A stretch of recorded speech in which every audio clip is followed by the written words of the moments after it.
সবাইকে শুভেচ্ছা। আজকের প্রশ্ন হচ্ছে he ruled over a great empire.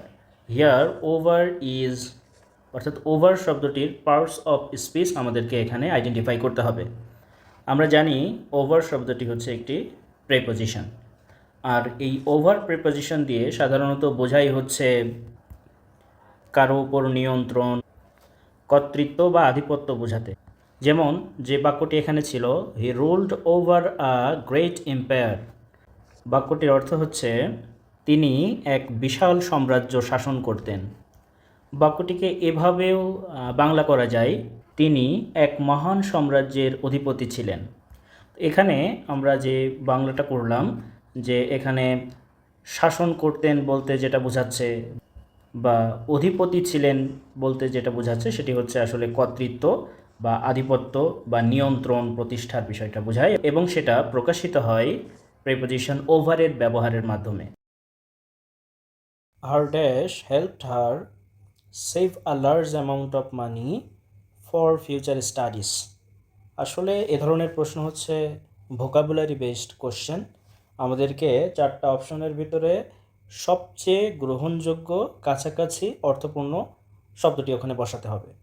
তো এখানে আমরা ক নাম্বার অপশনে দেখতে পাচ্ছি ইনটেম্পারেন্স, যার বাংলা অর্থ হচ্ছে অসংযমী বা অমিতাচার।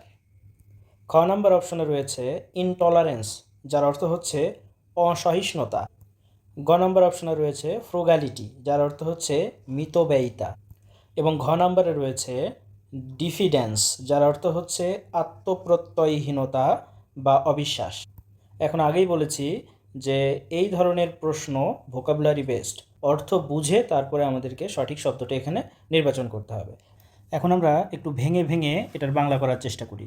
প্রথমেই লেখা আছে হার, তা হার মানে হচ্ছে তার ড্যাশ, তাহলে এখানে জায়গাটা আমরা ফাঁকা রাখছি, তার ড্যাশ হেল্পড হার মানে তাকে সাহায্য করেছিল।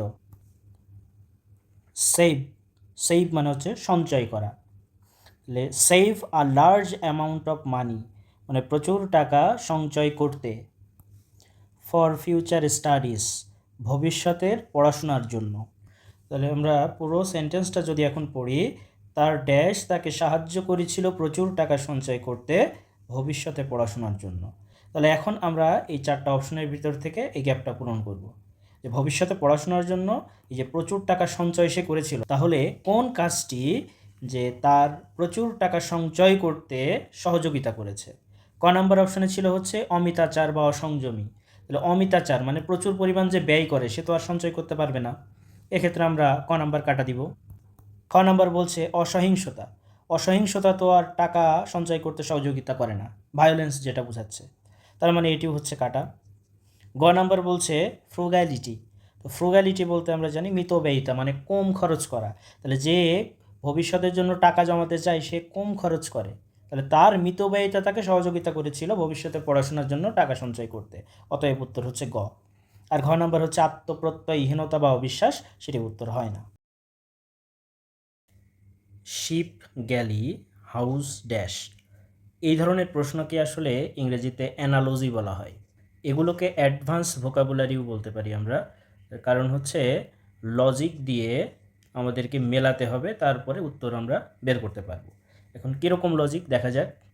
আসলে লজিক বলতে প্রথম যে জোড় আমরা এখানে দেখতে পাচ্ছি, আমাদেরকে এই দুইটি শব্দের সম্পর্ক খুঁজে বের করতে হবে, তারপরে যে এখানকার শব্দের সম্পর্ক আমরা খুঁজে পাব। এখন আমরা একটু সম্পর্ক খোঁজার চেষ্টা করি। শিপ মানে তো কি আমরা জানি, শিপ মানে হচ্ছে জাহাজ, আর গ্যালি শব্দের অর্থ হচ্ছে জাহাজে রান্না করার স্থান। অর্থাৎ এদের সম্পর্ক যদি আমরা বলতে চাই, জাহাজে রান্না করার জায়গাকে আমরা গ্যালি বলি। এবার আসুন পরবর্তী শব্দটা মেলাই। আমরা জানি হাউস মানে হচ্ছে বাসা বা বাড়ি, বাসা বা বাড়ি। এখন তাহলে বাড়িতে এখানে মূল বিষয়টি ছিল কিন্তু রান্না করার জায়গা, রান্না করার স্থান, তাহলে জাহাজের রান্না করার স্থান ছিল গ্যালি, তাহলে বাসা বা বাড়ির রান্না করার স্থানকে আমরা কি বলি। তো ক নম্বর অপশনে আছে বেডরুম, তো বেডরুম শব্দের অর্থ হচ্ছে শোবার ঘর। কিচেন শব্দের অর্থ হচ্ছে রান্নাঘর। পার্লর শব্দের অর্থ হচ্ছে বসার ঘর বা বৈঠকখানা। সর্বশেষ হচ্ছে অ্যাটিক শব্দের অর্থ হচ্ছে চিলে কোঠা। এখন আমরা একটু মেলানোর চেষ্টা করি। তো এখানে ছিল হাউস, বাসা বা বাড়ি। তো বাসা বাড়ির যেখানে আমরা রান্না করি সেই স্থানকে আমরা বলি রান্নাঘর। অর্থাৎ উত্তর হচ্ছে অপশন খ। Choose the correct spelling. Spelling থেকে প্রত্যেকটা পরীক্ষায় প্রশ্ন আসে। আর যে শব্দটি এখানে এসেছে মিসেলেনিয়াস, এটি যে কতবার পরীক্ষায় এসেছে কম্পিটিটিভ এক্সামে এটা হিসেবের বাইরে। তো মিসেলেনিয়াস শব্দটি যদি আমরা সহজে স্পেলিংটা মনে রাখতে চাই তাহলে আমরা এইভাবে মনে রাখতে পারি, মিস, তারপরে দিব সেলে নিয়াস। তো মিস বানানটা আমরা দিব হচ্ছে MIS, মিস, সেলে CELLA, নিয়াস NEOUS। তাহলে আমরা একটু দেখি, এই তিনটা যদি আমরা এক করে ফেলি তাহলে হবে হচ্ছে MISCELLANEOUS, মিসেলেনিয়াস, যার অর্থ হচ্ছে বিবিধ। তাহলে দেখা যাক কোথায় উত্তর আছে। খুব তাড়াতাড়ি যদি খুঁজে বের করতে চাই তো এখানে ডবল এল ছিল, তো সিঙ্গেল এল যেটা আছে এটা আমরা কেটে দিচ্ছি, গ নাম্বার কাটা। এবার দেখুন ডবল এল এ ছিল, এই যে ডবল এল এ আছে, ডবল এল ই, এটা কাটা চলে যাবে। তার মানে ক আর ঘর ভিতরে উত্তর আছে। দেখেন নিয়াস বানানে NEOUS নাই, তার মানে ক নাম্বারও কাটা, উত্তর ঘ। He saw the man running away, here running is. এখানে রানিং শব্দটি কি? এটি কি জিরান্ড, এটি কি পার্টিসিপল, ইনফিনিটিভ নাকি ভার্বাল নাউন, সেটি আমাদেরকে বের করতে হবে।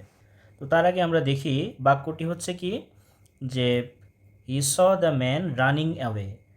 এই বাক্যটিকে যদি আমরা একটু ডিফারেন্টলি চিন্তা করি, যে আসলে বাক্যটা এরকম ছিল, he saw the man who was running away. অর্থাৎ মূল বিষয়টি হচ্ছে এই যে রানিং অ্যাওয়ে, এটি কার অবস্থা বর্ণনা করছে? এটি এই ব্যক্তির অবস্থা বর্ণনা করছে। তাহলে ব্যক্তি হচ্ছে নাউন, তো নাউনের দোষগুণ অবস্থা যে বর্ণনা করে সে কার কাজ করে? সে অ্যাডজেক্টিভের কাজ করে। আমরা জানি ভার্বের আইএনজি যুক্ত যদি সে অ্যাডজেক্টিভ হয় তাহলে সে হচ্ছে পার্টিসিপল। পার্টিসিপল, তার মানে উত্তর হচ্ছে খ, পার্টিসিপল। যদি বলি আমি অর্থ বুঝি না তাহলে কি করব? তখন আমরা যে কাজটি করব সেটি হচ্ছে এই যে বাক্যটিকে আমরা একটু ব্রডলি চিন্তা করলাম যে আসলে এরকম ছিল বাক্যটা, যেটাকে আমরা সহজে অর্থাৎ সিম্পলে এভাবে এনেছি। তো যখন আমি এই জিনিসটা করে ফেলতে পারবো, আর আমরা এর আগেই জেনেছি যে কন্টিনিউয়াস টেন্সের ভার্বের আইএনজি সর্বদা হচ্ছে পার্টিসিপল। তো যেহেতু এটা was running past continuous tense, সেক্ষেত্রে আমরা এটা পার্টিসিপল দেব। এখন স শব্দটি, এই সি শব্দটি দিয়ে আরও কয়েকটি উদাহরণ দেখব যেটি হচ্ছে আগামীতে পরীক্ষায় আসতে পারে। প্রথম যে বাক্যটি আমরা দেখছি, she was seen running away from the scene of the crime. তো এই ধরনের প্রশ্ন দুইভাবে হতে পারে। একটা তো আমরা উপরেই দেখলাম, এই রানিং আন্ডারলাইন করে বলতে পারি এটি জিরান না পার্টিসিপল। তো আমরা বুঝতেই পারছি রানিংটি এখানে শিকে ইঙ্গিত করতেছে। তাহলে প্রোনাউনকে যখন মডিফাই করছে সে হচ্ছে অ্যাডজেক্টিভের কাজ করছে, ভার্বের আইএনজি যুক্ত অ্যাডজেক্টিভ হয়েছে, তার মানে সে হচ্ছে পার্টিসিপল। আরেকটি ভাবে হতে পারে, সেটি হচ্ছে প্রশ্নে বলতে পারে শি ওয়াজ সিন, এরপরে গ্যাপ দিয়ে দিতে পারে। অপশনে রান থাকতে পারে, রানিং থাকতে পারে, টু রান থাকতে পারে ইত্যাদি। তখন আপনাকে বুঝতে হবে যেটা সেটি হচ্ছে সি এর অনেকগুলো নিয়ম আছে, তার ভিতরে একটি গুরুত্বপূর্ণ নিয়ম হচ্ছে সি এর পরে যে ভার্বটি আসে সেটি ভার্বের আইএনজি হতে পারে। তখন আপনাকে নির্দ্বিধায় রানিং শব্দটি চুজ করতে হবে। পরবর্তী যে বাক্যটি রয়েছে এখানে, it's nice to C the children dash together, এভাবে প্রশ্ন হতে পারে।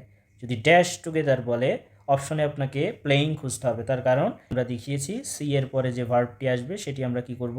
ভার্বের আইএনজি দিব। তো প্লে থাকলে সেখানে আপনাকে অপশনে প্লেয়িং খুঁজতে হবে। আরেকটিভাবে হতে পারে, সেটি হচ্ছে বলতে পারে এটি জিরান না পার্টিসিপল। তো আমরা বুঝতেই পারছি প্লেয়িংটা এখানে এই চিলড্রেনকে মডিফাই করছে, চিলড্রেনের অবস্থা বোঝাচ্ছে। ভার্বের আইএনজি যুক্ত হয়েছে, আবার চিলড্রেন নাউনকে মডিফাই করছে, অ্যাডজেক্টিভের কাজ করছে, তার মানে সে participle. Antonym of slump. Slump শব্দটির অর্থ হচ্ছে মাত্রাতিরিক্ত কমে যাওয়া। বা আকস্মিকভাবে হ্রাস পাওয়া। অপশন ক রিসেশন। রিসেশন মানে হচ্ছে প্রত্যাহার বা পশ্চাদপসরণ। গ্রোথ। গ্রোথ শব্দটির অর্থ হচ্ছে ক্রমান্বয়ে বৃদ্ধি পাওয়া। ডিপ্রেশন মানে বিষাদগ্রস্ততা। ডিক্লাইন মানে হচ্ছে প্রত্যাখ্যান বা অস্বীকার করা। প্রশ্নে আমাদেরকে চেয়েছিল অ্যান্টোনিম, বিপরীত শব্দ। কমে যাওয়া এর বিপরীত শব্দ হচ্ছে বৃদ্ধি পাওয়া। তো আমরা পেয়েছি বৃদ্ধি পাওয়া, তার মানে উত্তর হচ্ছে অপশন খ। In he was driving on the wrong side of the door. Wrong is, এই বাক্যে রং শব্দটি কি পার্টস অফ স্পিচ হিসেবে বসেছে সেটা আমাদেরকে আইডেন্টিফাই করতে হবে। তো আমরা দেখি রং শব্দটি, তো আমরা রং শব্দটিকে হাইলাইট করলাম। এখন খেয়াল করি রং শব্দটির পরে কি আছে। রং শব্দটির পরে রয়েছে সাইড। তো সাইড মানে হচ্ছে পার্শ্ব বা পাশ। পার্শ্ব বা পাশ, এটি হচ্ছে একটি নাউন। তো আমরা জানি নাউনের পূর্বে বসে তাকে যদি মডিফাই করে তাহলে সে হচ্ছে অ্যাডজেক্টিভ, অর্থাৎ উত্তর হচ্ছে অ্যাডজেক্টিভ খ। এখন আমরা আরও সহজে এই প্রশ্নটির আনসার করতে পারি। সেটি হচ্ছে প্রশ্নে ছিল দ্য রং সাইড অফ, তারপরে বাকি অংশটুকু আর লিখছি না। এখন খেয়াল করুন আন্ডারলাইন হচ্ছে রং। আমরা দেখব আন্ডারলাইনকৃত শব্দের আগে এবং পরে কি আছে। আন্ডারলাইনকৃত শব্দের আগে আছে হচ্ছে আর্টিকেল, সেটি বক্স গোল করব। পরে কি আছে দেখব, পরে হচ্ছে সাইড, তারপরে কি আছে প্রিপোজিশন, প্রিপোজিশন গোল করব। তাহলে আর্টিকেল এবং প্রিপোজিশনের মাঝখানে যদি দুইটি শব্দ থাকে তাহলে প্রথম শব্দটি হবে হচ্ছে অ্যাডজেক্টিভ, তারপরেরটি হচ্ছে নাউন। অতএব আমাদের উত্তর হচ্ছে adjective. Fill in the blank. The novel is replete dash vivid imagery. এখানে যে শব্দটা আমরা খেয়াল করব সেটি হচ্ছে রিপ্লেট। শব্দটির বাংলা অর্থ হচ্ছে পূর্ণ বা ভর্তি বা পরিপূর্ণ। এখন রিপ্লেট শব্দটির সাথে একটি অ্যাপ্রোপ্রিয়েট প্রিপোজিশন বসে, সেটি হচ্ছে উইথ। রিপ্লেট উইথ মানে হচ্ছে পরিপূর্ণ। তাহলে এখানে উত্তর হবে অপশন গ, রিপ্লেট উইথ ভিভিড ইমাজেরি, যার বাংলা অর্থ হচ্ছে the novel is রিপ্লেট with vivid ইমাজেরি, অর্থাৎ নাটকটি প্রাণবন্ত কল্পনায় পরিপূর্ণ ছিল। Which of the following has an identical masculine feminine gender. এখানে যে বিষয়টি আমরা খেয়াল রাখবো সেটি হচ্ছে আইডেন্টিক্যাল ম্যাসকুলিন ফেমিনিন জেন্ডার, অর্থাৎ নিচের কোন শব্দটির পুরুষবাচক এবং স্ত্রীবাচক শব্দ একই, সেম, সেটি আমাদের খুঁজে বের করতে হবে। তো ক নাম্বার অপশনে লেখা আছে হচ্ছে উইজার্ড, এর মানে হচ্ছে জাদুকর, এটি হচ্ছে ম্যাসকুলিন জেন্ডার। আর এর ফেমিনিন জেন্ডার হচ্ছে, আমি এফ দিয়ে বোঝাচ্ছি, উইচ, এটা হচ্ছে ফেমিনিন জেন্ডার, যার বাংলা অর্থ হচ্ছে জাদুকরী নারী বা মোহিনী নারী। খ নম্বর অপশনে বলছে উইডোয়ার। তো উইডোয়ার শব্দের অর্থ হচ্ছে বিপত্নিক, যার ফেমিনিন জেন্ডার হচ্ছে উইডো, যার অর্থ হচ্ছে বিধবা। অপশন গতে বলছে নান। তা নান এটি হচ্ছে ফেমিনিন জেন্ডার, এই শব্দটির অর্থ হচ্ছে সন্ন্যাসিনী। আর এই শব্দটির ম্যাসকুলিন জেন্ডার মানে পুরুষবাচক শব্দ সেটি হচ্ছে মঙ্ক, সন্ন্যাসী, যার অর্থ হচ্ছে সন্ন্যাসী। এখন এই চারটি শব্দ দেখে আমরা তো বুঝতে পারতেছি যে এটা পুরুষবাচক, এটা স্ত্রীবাচক, এটা পুরুষবাচক, এটাও স্ত্রীবাচক, এটা স্ত্রীবাচক, এটা পুরুষবাচক। আর আমার প্রশ্নে চেয়েছিল নিচের কোন শব্দটির ম্যাসকুলিন এবং ফেমিনিন সেম শব্দ, তো সেরকম কোনো শব্দ আমরা এখানে পাচ্ছি না, যার জন্য উত্তর হবে ঘ, নান অফ দিস, এদের কোনোটিই নয়। We should leave now else we will be late for school. Which type of sentence is this. অর্থাৎ যে প্রশ্নটা আমরা পড়লাম এই বাক্যটি কোন ধরনের বাক্য, এটা কি সিম্পল নাকি কমপ্লেক্স নাকি কম্পাউন্ড, সেটা আমাদেরকে জানতে হবে। তার আগে আমরা তো এর আগের ক্লাসগুলোতে আমরা জেনে এসেছি যে সিম্পল সেন্টেন্সে ফাইনাইট ভার্ব একটি থাকে, আর এই সেন্টেন্সে আমরা দেখতে পাচ্ছি ফাইনাইট ভার্ব আছে কি উই শুড লিভ এখানে একটা, তারপরে হচ্ছে উইল বি, তার মানে দুইটা আছে। তো তো দুইটা ফাইনাইট ভার্ব যেহেতু, তার মানে এখানে সিম্পল সেন্টেন্স হওয়ার কোনো সুযোগ নাই, এটি কমপ্লেক্স অথবা কম্পাউন্ড সেন্টেন্স। এখন ফাইনাইট ভার্ব কি, কিভাবে চিনব, এটার জন্য আমাদের ডেডিকেটেড ক্লাস আমাদের পেজ এবং চ্যানেলে রয়েছে, আপনারা সেটা দেখে নিতে পারেন। এখন আসুন আমরা উত্তরটা কি করব। তো খুব সহজেই যদি আপনারা বুঝতে চান, তাহলে এখানকার হিট পয়েন্টটা হচ্ছে এই শব্দটি ইলস। তো আমাদেরকে খুব সহজে যদি মনে রাখতে হয়, জানতে হবে কিছু স্পেসিফিক শব্দ রয়েছে, যেমন অ্যান্ড, অর, বাট, এগুলো বহুল ব্যবহৃত, খুব বেশি ব্যবহার হয়। এগুলো যদি সেন্টেন্সে থাকে তখন সেটা হচ্ছে কম্পাউন্ড সেন্টেন্স হয়। এর বাইরে একটু কম ব্যবহৃত যেগুলো, সেগুলো হচ্ছে otherwise, yet, else, নেভারদিলেস, on the contrary, so, therefore. তো এই যে শব্দগুলো আছে এগুলো উপরেরটার থেকে একটু কম ব্যবহৃত হয়, বাট এই শব্দগুলোও যদি থাকে তাহলে সেটা কম্পাউন্ড সেন্টেন্স। আর যে বিষয়গুলো কনফিউশনে ফেলে দেয় আমাদেরকে, সেগুলো হচ্ছে ফর। তো ফরের আলাদা একটা ব্যবহার আছে, আগামীতে আমরা ক্লাসে দেখব যে কখন ফরের ভিন্ন ভিন্ন ব্যবহার রয়েছে সেন্টেন্সে, কখন সেটা হয় সেটা বোঝা যাবে, ক্লাসে আমরা দেখব। তারপর রয়েছে both, either or, neither not, not only, but also. এই যে শব্দগুলো আমরা দেখতে পাচ্ছি, এই শব্দগুলো যদি সেন্টেন্সের মধ্যে থাকে তাহলে সেটাকে আমরা কম্পাউন্ড সেন্টেন্স বলতে পারি, কম্পাউন্ড সেন্টেন্স। অতএব যেহেতু আমরা ইলস পেয়েছি বাক্যে, সেক্ষেত্রে আমরা উত্তর দিব হচ্ছে অপশন খ, কম্পাউন্ড সেন্টেন্স। আপনারা চাইলে এই শব্দগুলো নোট করতে পারেন। প্রথমটা হচ্ছে বহুল ব্যবহৃত, 2 নম্বরটাও ব্যবহার হয়, 3 নম্বরটাও ব্যবহার হয়, তবে এই সিরিয়ালি আমরা এভাবে মনে রাখতে পারি। The jury listened to both the prosecution and the defence, here the jury is a an. অর্থাৎ এই বাক্য যেটি আমরা পড়লাম সেখানে জুরি শব্দটা কোন noun, abstract noun, collective noun, common noun নাকি প্রপার নাউন, সেটা আমাদেরকে নির্ণয় করতে হবে। তার আগে জুরি শব্দটা যদি আমরা বিশ্লেষণ করি, জুরি শব্দটির অর্থ হচ্ছে বিচারক মণ্ডলী। এখন কথা হচ্ছে যে আমরা প্রপার নাউন কাকে বলে জানি, কমন নাউন কাকে বলে জানি, কালেকটিভ নাউন এবং অ্যাবস্ট্রাক্ট নাউন কাকে বলে জানি। এক্ষেত্রে কালেকটিভ নাউন কাকে বলে? কালেকটিভ নাউন হচ্ছে যে সকল নাউন দ্বারা সমজাতীয় ব্যক্তি বা বস্তুর সমষ্টিকে বোঝায়। সংজ্ঞাটি যদি আমরা আর একবার ফলো আপ করি, যে সকল নাউন দ্বারা সমজাতীয় ব্যক্তি বা বস্তুর সমষ্টিকে বোঝায়। এখন একটু খেয়াল করে দেখুন তো, সমষ্টি মানে তো বুঝি বা একের অধিক ব্যক্তি বা বস্তুকে বোঝাবে, এক জায়গায় বোঝাবে। এখন আমরা যদি দেখি সেন্টেন্সে ছিল বিচারক মণ্ডলী, জুরি। তো দেখেন জুরি শব্দের বাংলা করতে যে আমরা বলে ফেলেছি বিচারক মণ্ডলী, একের অধিক সমষ্টিকে আমরা দাঁড় করিয়ে ফেলেছি। তার মানে যখন আমরা বিচারক শ্রেণীর সবাইকে বোঝাচ্ছি তখন সেটি হচ্ছে কালেকটিভ নাউন। এখন পরীক্ষার জন্য গুরুত্বপূর্ণ আরও কয়েকটি কালেকটিভ নাউন রয়েছে, সেগুলোর একটু তালিকা আমরা দেখব এবং নোট করে ফেলব। এরকম কিছু গুরুত্বপূর্ণ শব্দ যেগুলো আগামীতে পরীক্ষায় আসতে পারে, একটি হচ্ছে ক্যাটেল। তো ক্যাটেল মানে আমরা জানি গবাদি পশুগুলোকে বোঝাই। হার্ড, হার্ড মানে হচ্ছে পাল, আমরা বলি না এক পাল গরু এক পাল ছাগল, এই সেই হার্ড। আর্মি মানে তো জানি, পাবলিক জানি। কমিটি, ক্রু, এই ক্রু বলতে বোঝাই হচ্ছে নাবিক দল, নাবিক দল। এই যে বাংলা বলার সময়ই, এই যে বাংলা বলার সময় অলরেডি আমরা বলে ফেলেছি দল। তারপরে রয়েছে majority, minority. If we had enough time we dash the whole movie. তো আমরা সেন্টেন্সে দেখতেই পাচ্ছি ইফ আছে, তার মানে এটিকে বলা হয় কন্ডিশনাল সেন্টেন্স বা শর্তযুক্ত বাক্য। এখন আমরা কিভাবে উত্তর করব? তো আমরা জানি বহুল ব্যবহৃত 3টা কন্ডিশন আছে, first condition, second condition, third condition. এর বাইরেও আছে, জিরো কন্ডিশন আছে, মিক্সড কন্ডিশন আছে। তো এক্ষেত্রে আমরা জানি, আমরা প্রশ্নটা একটু অ্যানালিসিস করার চেষ্টা করি। ইফ এর পরে ইফ যুক্ত অংশটা কি আছে সেটা একটু দেখব। তো ইফ এর পরে রয়েছে ইফ উই হ্যাড এনাফ। তো খেয়াল করে দেখতে হবে এই ইফের পরবর্তী অংশে এই যে হ্যাড, হ্যাডের পরে কিন্তু কোনো ভি3 নাই, হ্যাডের পরে কোনো ভি3 নাই।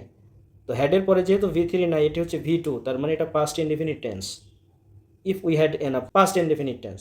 এবার আমরা যাই যে সেকেন্ড কন্ডিশন নামে যে অংশটি আছে তার স্ট্রাকচারটা একটু দেখি। তো সেকেন্ড কন্ডিশনের স্ট্রাকচারে বলছে যে ইফ যুক্ত অংশ যদি পাস্ট ইনডেফিনিট টেন্স হয় বা সিম্পল পাস্ট টেন্স হয়, তাহলে তার যে পরবর্তী অংশ থাকবে ওই পরবর্তী অংশ হবে হচ্ছে সাবজেক্ট প্লাস উড, কুড, মাইট এরপরে ভার্বের বেস ফর্ম। তো যেহেতু আমাদের ইফ যুক্ত অংশ এখানে ছিল হ্যাড এনাফ, হ্যাড হচ্ছে V2 পাস্ট ইনডেফিনিট টেন্স, আমরা অপশনে খুঁজবো subject plus would could might plus ভার্বের বেস ফর্ম। ক নম্বর অপশনে উড হ্যাভ আছে, তার মানে এটা কাটা। খ নম্বরে উড হ্যাভ আছে, এটিও কাটা। আমার উত্তর হবে হচ্ছে উড ভার্বের বেস ফর্ম, কুড ভার্বের বেস ফর্ম অথবা মাইট ভার্বের বেস ফর্ম, যেটা দেখেন অপশন গতে আছে উড ওয়াচ। আর ঘ নাম্বারও হ্যাভ ওয়াচড আছে, এটিও কাটা। উত্তর হচ্ছে অপশন গ। এখন কন্ডিশনাল সেন্টেন্স সম্বন্ধে যদি স্পেসিফিক ধারণা পেতে চান তাহলে আমার পেজের ভিডিওগুলো বা টিউটোরিয়ালগুলো দেখতে হবে। Although she was poor, she lived a happy life. Here underline part is. তো প্রশ্নে এই যে আন্ডারলাইন পার্টটা although she was poor, এটি কোন অ্যাডভার্বিয়াল ক্লজ সেটি আমাদেরকে বের করতে হবে। অপশনে আছে রিজন, কনসেশন, কন্ডিশন, পারপাস। তো আমরা যদি রিজন, কনসেশন, কন্ডিশন, পারপাস এই জিনিসগুলো বুঝতে পারি তাহলে এটি আমরা উত্তর করতে পারবো। এতটুকু আমরা বুঝতে পারছি, এই অংশটুকু অ্যাডভার্ব, কারণ অপশনে সবগুলোতে অ্যাডভার্ব আছে। এখন এই অংশটুকু আমাদের বোঝার চেষ্টা করতে হবে। তো প্রথমেই আমরা অ্যাডভার্বিয়াল ক্লজ অফ রিজন সম্বন্ধে একটু জানি। আমরা জানি রিজন শব্দের অর্থ হচ্ছে কারণ। এখন এই রিজন দিয়ে আসলে বোঝাবে হচ্ছে বাক্যে ভার্ব এর সংঘটিত হবার কারণ। যেমন as the movie was starting soon we hurried to the cinema hall, যার বাংলা অর্থ হচ্ছে যেহেতু সিনেমাটা তাড়াতাড়ি শুরু হচ্ছিল, we hurried to the cinema হল, আমরা খুব দ্রুত সিনেমা হলে গিয়েছিলাম। এখন এই অংশটুকুর কারণটা যদি উল্লেখ করি, কেন আমরা সিনেমা হলে দ্রুততম সময়ের মধ্যে গিয়েছিলাম, তার উত্তর হবে তার কারণটা হচ্ছে সিনেমা তাড়াতাড়ি শুরু হচ্ছিল। এটাকে বলা হচ্ছে ভার্বের সংঘটিত হবার কারণ। এটা হচ্ছে adverbial clause of reason. As the movie was starting soon, এই অংশটা হচ্ছে অ্যাডভার্বিয়াল ক্লজ অফ রিজন। এবার আমরা আসবো হচ্ছে কনসেশন। এই কনসেশনটাকে আরও ভিন্নভাবে নামকরণ করা হয়েছে, কন্ট্রাস্ট বলা হয়, আবার সাপোজিশনও বলা হয়। অর্থাৎ আমরা এতটুকু থেকে বুঝতে পারতেছি এটা হচ্ছে ভার্বের সাথে বিপরীতমুখী কোনো সম্পর্ককেও ইঙ্গিত করে। তাহলে অ্যাডভার্বিয়াল ক্লজ অফ কনসেশন বা কন্ট্রাস্ট বা সাপোজিশন বলতে বোঝাই হচ্ছে ভার্বের সংঘটিত হওয়ার বিপরীত কোনো কিছু হওয়া, বিপরীত কোনো কিছু হওয়া বা করা। যেমন although she was poor, she lived a happy life. তো আমরা এই অংশ থেকে বুঝতে পারছি যে ভদ্রমহিলা সুখে শান্তিতে বসবাস করে। তারপরে তার উপর আগে বলেছে কি she was poor, মানে সাধারণত গরিব মানুষেরা সুখে শান্তিতে বসবাস একটু কম করে, তাদের টাকা পয়সার অর্থ সংকট থাকে। কিন্তু এখানে বলা হচ্ছে কি যদিও ভদ্রমহিলা কি দরিদ্র ছিল, গরিব ছিল, কিন্তু সে সুখে শান্তিতে বসবাস করত। এই যে বিপরীতমুখী একটা সম্পর্ক আসছে, এই বিপরীতমুখী সম্পর্ক আসলে সেটাকে আমরা কনসেশন, কন্ট্রাস্ট বা সাপোজিশন বলি। অতএব এই যে অংশটা অলদো শি ওয়াজ পোর, মূল অংশ থেকে বিপরীতমুখী সম্পর্ক বুঝিয়েছে, এটি হচ্ছে অ্যাডভার্ব ক্লজ অফ কনসেশন। এবার আসি কন্ডিশন। কন্ডিশন দিয়ে আসলে শর্ত আরোপ করা হবে, শর্ত আরোপ করা হবে এই ক্লজের উপর দিয়ে, যেটাকে আমরা সহজ কথায় বলতে পারি কন্ডিশনাল সেন্টেন্স। যেমন ইফ শি ইনভাইটস মি, যদি সে আমাকে নিমন্ত্রণ করে বা আমন্ত্রণ করে, I will attend the party, আমি পার্টিতে অংশগ্রহণ করব। এখন কথা হচ্ছে আমি পার্টিতে অংশগ্রহণ করব, কখন অংশগ্রহণ করব একদম স্পেসিফিক করে বলে দিয়েছি যে যদি সে আমাকে কি করে, ইনভাইট করে, নিমন্ত্রণ করে, তখন আমি পার্টিতে অ্যাটেন্ড করব, না হলে করব না। এই যে ইফ শি ইনভাইটস মি, এই কন্ডিশনাল যে অংশটা আছে এটি হচ্ছে অ্যাডভার্ব ক্লজ অফ কন্ডিশন। এরপর আমরা যাব পারপাস। আসলে পারপাস দিয়ে হচ্ছে ভার্ব সংঘটিত হবার উদ্দেশ্যকে বোঝাবে। যেমন they arrived early in order to get the best seat, তার মানে বলছে যে তারা খুব দ্রুততম সময়ে পৌঁছিয়েছিল, to get the best seat, ভালো আসন বুঝে পেতে, ভালো আসন পেতে তারা কি করেছিল, খুব তাড়াতাড়ি পৌঁছিয়েছিল। তাহলে ইন অর্ডার টু একটা উদ্দেশ্য, মানে ভালো সিট পাওয়ার উদ্দেশ্যেই তারা কি তাড়াতাড়ি পৌঁছেছিল। অর্থাৎ এখানে এই যে in order to get the best seat, এই অংশটা হয়ে যাবে তখন পারপাস। এখন দেখুন আমাদের মূল প্রশ্নটা ছিল although she was poor she lived a happy life, তার মানে সে একটা সুখী জীবনযাপন করছিল, অলদো শি ওয়াজ পোর, দরিদ্র হবার সত্ত্বেও, তার মানে এখানে হচ্ছে কি করছে, বিপরীতমুখী সম্পর্ক বোঝাচ্ছে। এটি হচ্ছে উত্তর খ, the adverb clause of concession. By the next year I dash complete my graduation. এই ধরনের বাক্যে আমাদের যে বিশেষ অংশে খেয়াল রাখতে হবে সেটা হচ্ছে এই যে বাই দ্য নেক্সট ইয়ার। অর্থাৎ আমি যদি সহজ করে বলার চেষ্টা করি, বাই প্লাস টাইম থাকবে এবং এই টাইমটা হবে হচ্ছে ভবিষ্যৎ, অর্থাৎ ভবিষ্যৎ সময়। বাই যুক্ত ভবিষ্যৎ সময় যদি বোঝাই তাহলে এই অংশটাকে আমরা ফিউচার পারফেক্ট টেন্সে লিখব। ফিউচার পারফেক্ট টেন্সে লিখব, খুবই গুরুত্বপূর্ণ একটি টেন্স। তাহলে এখন কথা হচ্ছে আমরা একটু যদি বিশ্লেষণ করি, বাই আছে এবং নেক্সট ইয়ার হচ্ছে ভবিষ্যৎ সময়। অর্থাৎ আমাদের অপশনে খুঁজতে হবে কোথায় ফিউচার পারফেক্ট টেন্স আছে। তো ফিউচার পারফেক্ট টেন্সের স্ট্রাকচার আমরা জানি, সাবজেক্ট থাকবে, তারপরে থাকবে হচ্ছে শ্যাল হ্যাভ অথবা উইল হ্যাভ, এরপরে যে ভি3। তাহলে আমরা দেখি অপশনে কি আছে। অপশনে উইল কমপ্লিট বাদ উইল হ্যাভ কমপ্লিটেড, এই যে পেয়ে গিয়েছি অপশন খ উত্তর, গ এবং ঘ বাতিল। Synonym of অ্যালাক্রিটি। অ্যালাক্রিটি শব্দের বাংলা অর্থ হচ্ছে কর্মচাঞ্চল্য। এটা সিনোনিম, সমার্থক শব্দ খুঁজতে হবে। অপশন ক কনগ্রাস, যার বাংলা অর্থ হচ্ছে সঙ্গতিপূর্ণ বা মানানসই। অপশন খ এনথুজিয়াজম, যার বাংলা অর্থ হচ্ছে প্রবল উৎসাহ। অপশন গ আনউইলিংলি, যার বাংলা অর্থ হচ্ছে অনিচ্ছুকভাবে। অপশন ঘ ডেবার, যার বাংলা অর্থ হচ্ছে নিবারিত করা বা বাইরে রাখা। এখন আমাদের প্রশ্ন বলছিল অ্যালাক্রিটি, যার অর্থ হচ্ছে কর্মচাঞ্চল্য, মানে কাজ করতে যারা খুব বেশি আগ্রহী, প্রবল আগ্রহ থাকে, উৎসাহ থাকে, অর্থাৎ উত্তর হবে হচ্ছে enthusiasm. Which of the following resembles mock intimate. তো এই ধরনের প্রশ্নগুলোকে এর আগেও আমরা বলেছি অ্যানালজি বলা হয়। এ ধরনের প্রশ্নগুলোতে যেই দুইটি শব্দ উল্লেখ করা থাকে, এই দুইটি শব্দের মধ্যে যে সম্পর্কটা রয়েছে এটা হতে পারে অর্থগত সম্পর্ক, সিনোনিম হতে পারে, অ্যান্টোনিম হতে পারে, অথবা এদের ভিতরে নিহিতার্থ শব্দের সম্পর্কজনিত সম্পর্ক হতে পারে, সেটি বিবেচনা করে অপশনগুলোর ভিতর থেকে আমাদেরকে মেলাতে হবে। তো আমরা এই সুযোগে কয়েকটি শব্দার্থ শিখে ফেলতে পারি। এখন কথা হচ্ছে মক এবং ইন্টিমেট শব্দ দুটির সম্পর্কটি আমরা এবার বিবেচনা করি। এক্ষেত্রে মক শব্দটির অর্থ হচ্ছে তামাশা করা অথবা ব্যঙ্গ বা পরিহাস করা, উপহাস করা অথবা নকল করা। অন্যদিকে ইমিটেট শব্দটির অর্থ হচ্ছে নকল করা। এই ইমিটেট শব্দটি থেকে কিন্তু ইমিটেশন গোল্ড অর্থাৎ নকল সোনা বিষয়টি এসেছে। অর্থাৎ মক শব্দটির অনেকগুলো অর্থ রয়েছে, তার ভিতরে একটি হচ্ছে নকল করা।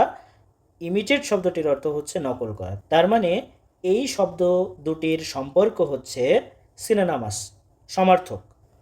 এখন আমরা অপশনগুলো বিবেচনা করব যে কোন অংশে, কোন অপশনে সিনোনিমাস সম্পর্কযুক্ত উত্তর দেয়া আছে, সেটি আমাদের উত্তর হবে। এক্ষেত্রে ক নম্বর অপশনে কনডেন্স শব্দটির অর্থ হচ্ছে সংক্ষেপ করা।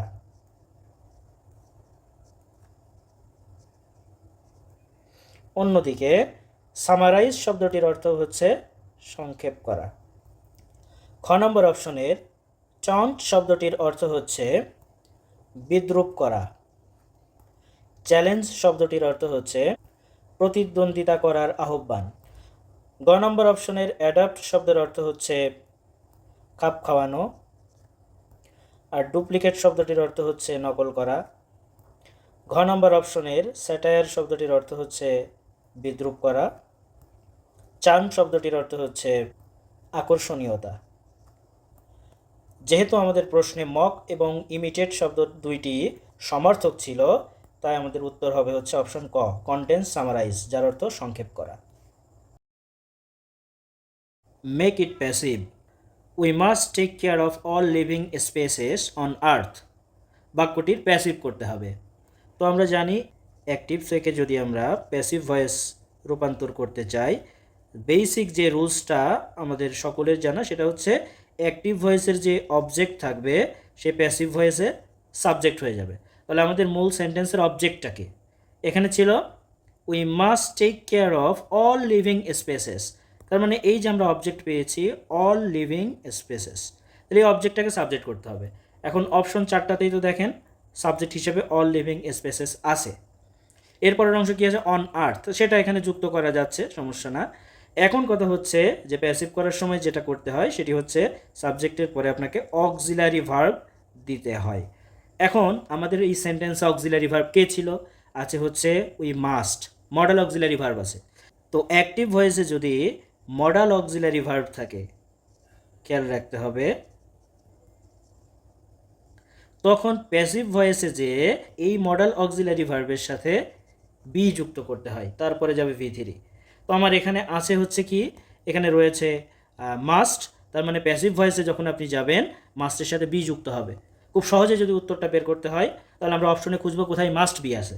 তাহলে এখন অপশন কতে বলছে কি আর থাকার কোনো সুযোগ নাই, কারণ মাস্ট বি হতে হবে, তার মানে অপশন ক কাটা। অপশন খতে দেখেন must be taken, must be আছে, আমরা এখানে দেখতে পাচ্ছি মাস্ট বি আছে, তার মানে খ নাম্বার উত্তর হতে পারে। অপশন গ দেখেন হ্যাড বিন আছে, এটা বাদ। অপশন ঘতে বলছে উইল বি, এটাও বাদ।